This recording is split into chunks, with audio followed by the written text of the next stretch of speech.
I'm making a reading pillow for my granddaughter to go with her quilt. I just finished the Princess and the Pea panel back here. I did chenille it on it, and it's washed and dried and all fluffed up and real cute.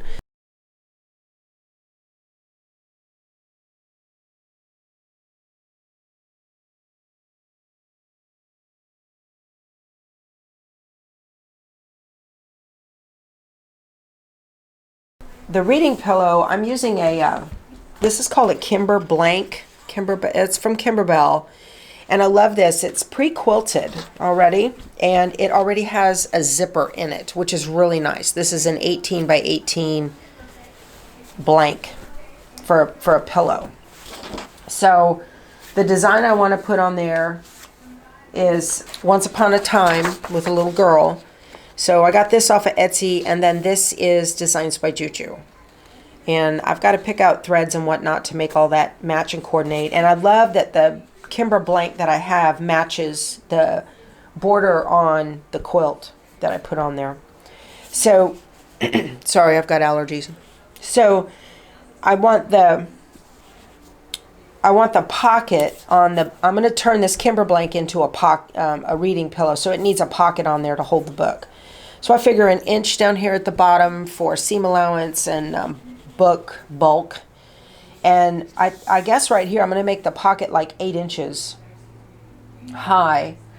And what I'm going to do is take some plain white fabric. I'm going to put some SF101 on the back of it to give it some stability, because this is a pretty heavy fill and I don't want it to get all puckered. So I'm going to put SF101 on the back of this. I want some background quilting on this white, and I'm going to use my Kimberbell clear blue tiles for that. They're really the easiest way to do this. So I know that this pocket needs to be 8 inches tall. I'm going to have to do 2 hoopings in my 10 by 16 hoop on my Brother Luminaire. The biggest is the 8 by 10 block. I guess I could just do this. I do want to add a colored band across the top that matches the colors in the quilt. Maybe the purple on top of that. That would be really pretty. My head's not clear, so I'm having a hard time figuring out how I want this to work. Okay. So I've got this fabric prepped. I have SF101 on the back, and then also Pellon's 987F. And call it overkill. I just want to make sure that the little girl that's a heavy fill stitch doesn't make all this pucker when that's all said and done. So I got my clear blue tiles here. I'm going to mark center. This is 4 by 10, and then I'm just going to mark the sides. And I'm not matching anything on the corner. These are the marks here that are important, that this is the top and that's center. And then I'm going to put a little line in between them to match them up. And I'm going to mark center, and that way is up. And I'm going to do this side one here. And this is 8 by 10. And I'll do the bottom. I don't know that I need that. And then I'll just move this over and put this here, matching those side edges, and center. And I know that this is 8 by 10. So I'm going to do 3 different passes with using the 4 by 10, 8 by 10, 8 by 10. Okay. So I have some no-show poly mesh in my hoop. I don't necessarily need that, I don't think, because this could certainly stand on its own. And then I'm going to use my tape. Tape the edges down so that the foot doesn't get caught up underneath. If it goes that high. I don't think that it will. I've got a lot of extra. I'm just going to put this on here like this. There. Okay, that tapes the whole thing down. And then I'm going to put my guard, my shield down here, and get this up on its edge, and drop it down, and then pull this out. There, that saves my fingers. Go to embroidery and the pocket for memory. Sent it wirelessly using Embrilliance, and here it is, 8 by 10 spring till it's set. Okay, I need a crosshair. I don't have that yet. I'm gonna tell it embroidery. I need to change my thread to a white. Now that I'm in embroidery, I'm gonna touch the W foot at the top of the screen and drop me a crosshair. I'm gonna scooch it over. Let me go to layout and rotate. Move this over just a little bit. I think that's fine. I think that'll work. I'm gonna tell it okay. I'm ready to go. I'm just gonna hit the button and let it do its thing. It's gonna be a 7-minute stitch out. Okay. All right, so we'll get this background quilted now. Hello, boo-boo. Come here. Come on. Okay, I finished the first pass on the 8x10, and this is the second pass. I just re-hooped it and have got the crosshair down on center, and so in theory it should get just close enough that it looks like it was quilted all over. Continuous design. So another 7 minutes, and I just sent the 4x10 over here too, so on the last rehooping I'll do that on this side. Now, I didn't need any tape up here at the bottom because I can tell the design doesn't, the hoop, the foot won't go that far down.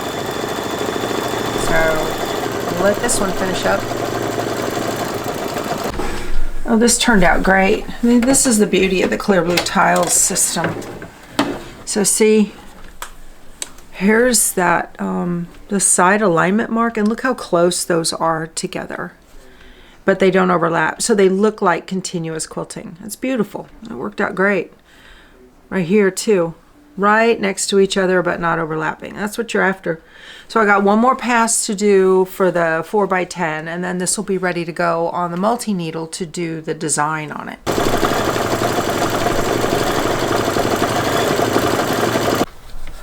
I got the background quilting all done, and it turned out just beautiful. So I'm not going to use any more stabilizer. I'm just going to leave what's on here already. It's got several layers. I'm going to get my scissors and trim this. The design is going to be in my, I think this is like 9x14 magnetic hoop for the multi-needle, the Monster Snap hoop for the multi-needle. So the way I'm going to do this is I'm just going to, I pre-folded the design on the crosshairs in quarters. And that way it lets me figure out exactly where my placement's going to be. I'm doing an 8-inch pocket, so I want to make sure that this bottom edge is captured in the seam allowance. And this looks fine. So I'm just going to fold it over in half, and I have a dime target sticker. It's got a little arrow up at the top. But if I put it in the half, I can exactly align the black line on the target sticker with the half fold in the paper. There, that's straight. And so now I've got my dime hoop mat, and on my Monster Snap hoop, I used a ruler and I put Sharpie marks at the north, south, east, and west. You know, you can fold it, but it's kind of thick. I'm going to use my old pal, the desktop one. You have to put little weights on it to hold it down because it likes to tip. Oh, something fell over in my batting room. So I'm just going to set this right there on that. And then, just really easy, these gizmos make your life so much easier when you're trying to do these things. I mean, I could fold this in half, but it's hard to see because it's big. But now look, I just set that right there, and that's just fine. Okay, and now I'm going to put this right there. There, that fits. See how easy that was? That's perfect. So now I know it's hoop straight and it's going to stitch out beautifully.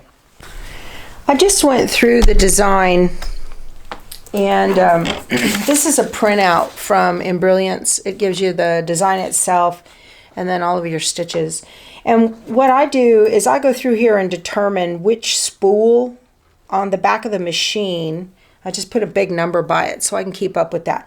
But I have more colors of thread than I do spools. I need 11 colors of thread and I only have 10 spools.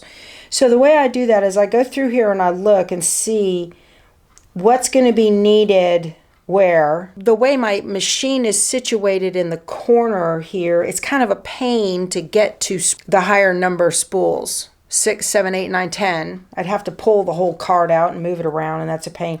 So I want to try to switch out spools that are over here on this other side that are right next to where I can get to. So this is the method behind my madness here.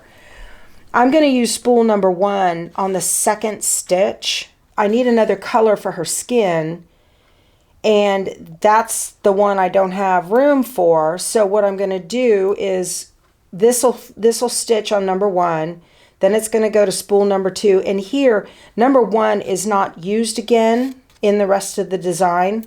So I'm going to put a stop. I'm going to put spool number 1 and I'm going to put a star there, and that tells me to program in a stop, and then the machine will stop, and then I can switch out spool number 1 with the color for her skin, and then it'll go on and stitch the rest of the design. So that's how I manage it when I have more thread colors than I do spools.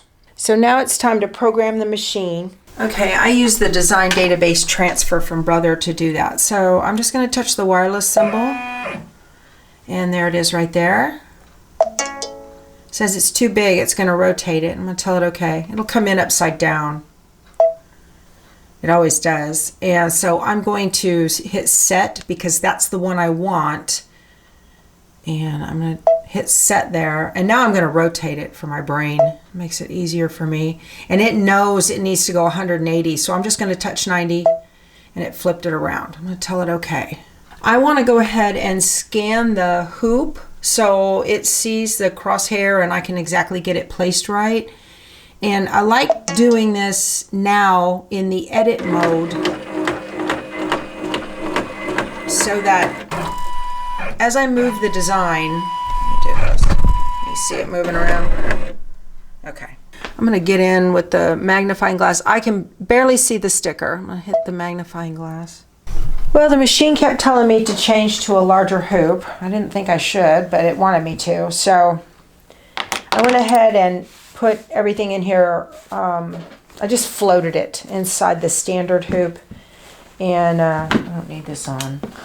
I aligned it the same way, using the sticker and aligning the hoop first and everything. And then instead of pinning it, I'm just using SEWTITES magnums to hold it.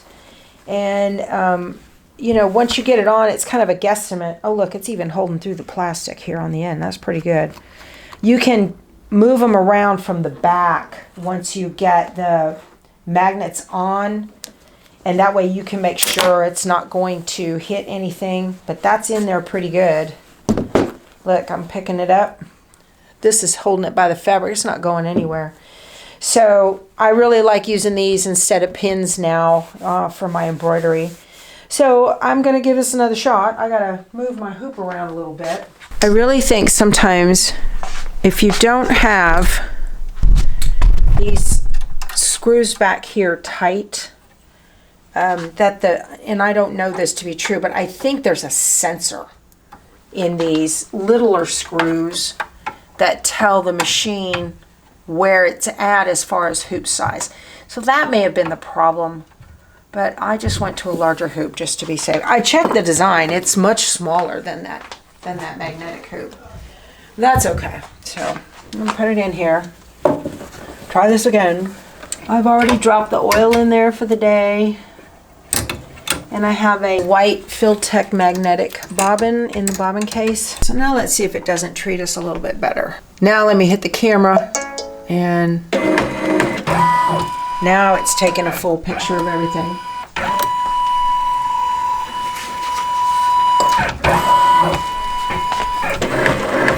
See how it moved around, and those SEWTITES didn't bother it a bit. There's the crosshair and there's the yellow sticker. So I'm going to move it a little bit. Okay, that's pretty close to perfect. Okay, so now I'm going to go into my 3 spools. Go into my spools. And now's where I need my paper with my numbers on it to tell it what spool. We have 15 color changes. So this is I've got spool number 4. So these numbers right here, these correspond with the thread color changes. These 1 through 10 correspond to the spools on the back. Your hand is a stop. The satin stitch with a line through it is a do not stitch, and then you have OK. And then right here is your preview window, and then this will tell you which stitch out of 15 you are on. So this is where the multi-needle earns its money, you guys. This is just the best thing in the world. You can set it and walk away. So I need spool number 4, and I'm going to go to the second stitch. So see how this number here changed to a 2. Whoops. Number 2 is spool number 1, and I've already determined what spool I wanted based on the colors that are on the back of the machine for what I wanted it to stitch out in the design. Okay, so I need to go to number 3, and that is spool number 2. Now number 4, I need to change out that thread color before it stitches, so I'm going to tell it stop. And you tell it stop before the stitch, not after the last stitch. You tell it stop before the next stitch. It's not stitch then stop, it's stop then stitch. So on number 4, I want it to stop, and then I'm going to change out spool number 1 to the thread color that I need. All right, because that's easiest for me to get to and change. That's why I do that. This one is spool number 2. Scroll down. 14 is spool 9, and 15 is spool 3. And that's it. And I'm ready to go. That's how easy it is to set all that up. It just takes a little pre-planning. Okay, I'm going to tell it OK, and embroidery. And it's ready to go. I'm going to remove the target sticker from the center. And I can see, because I did a scan, see the magnum out here? Okay, it's not going to hit that. So, and the other one's way over here. So I know that the magnets are safe on there and everything's fine. Just going to hit lock and go. Let it do its thing. See, that used a dark pink for the once, and I'm using a light pink. This is it's going to take an hour to stitch this out. Maybe twice that long if I had to change the threads every time I change it. Okay, so we've gotten to the 4th stitch here, and I told it to stop so I could switch out spool number 1. So this is just an easy way to manage when you have more threads, colors that you want to use than you have spools. Look at that, not a single pucker. It's just gorgeous, absolutely beautiful. It was worth the effort for the SF101 on the back and the Pellon to do that. Okay, so I need to change out my threads for number 1. So I'm going to touch the button for the hoop with the 2 needles and the arrows. And I'm on number 1. Okay, so I'm going to grab it in front of the, unthread the needle and just pull it through. I tied it in a single knot on the back. And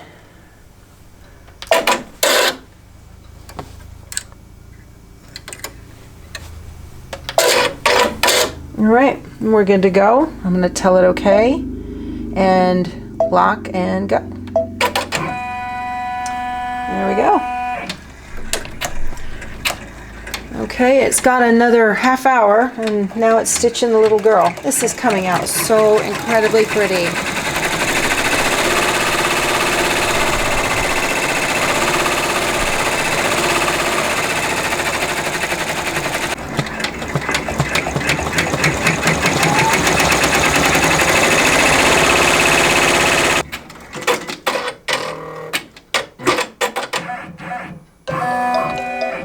Oh boy, all finished. Okay, tell it okay. Well, this turned out just adorable. I got a couple little jump threads I've got to snip, but oh, it's just precious. Look at that. Oh my goodness. Okay, I have taken a piece of purple that's on the back of the quilt so it matches, 3.5-inch strip, and I put Pellon's 987F on half of it and then sewed it to a backing fabric for the embroidery and did a little top stitching here. So this is all ready to go. I want the zipper to be at the top of the pillow. So I marked center on here, and I'm gonna I marked center here. So I'm gonna fold this in half. This is how I do it. I mean, I can't do the math on this. My head just doesn't work. And I'm gonna sew this here, down these sides and over on just this one half. And I want to make sure that it's straight. Let me measure. From the zipper down is 7.5, and from the zipper down is 7.5. Okay, so that's on there straight. I'm going to put this under here.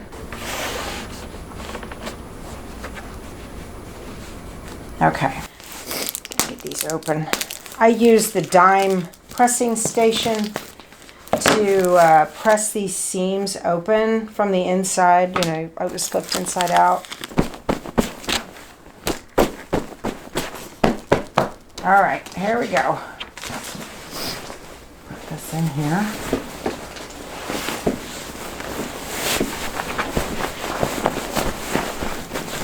I almost wish it was a little poofier, but it's fine.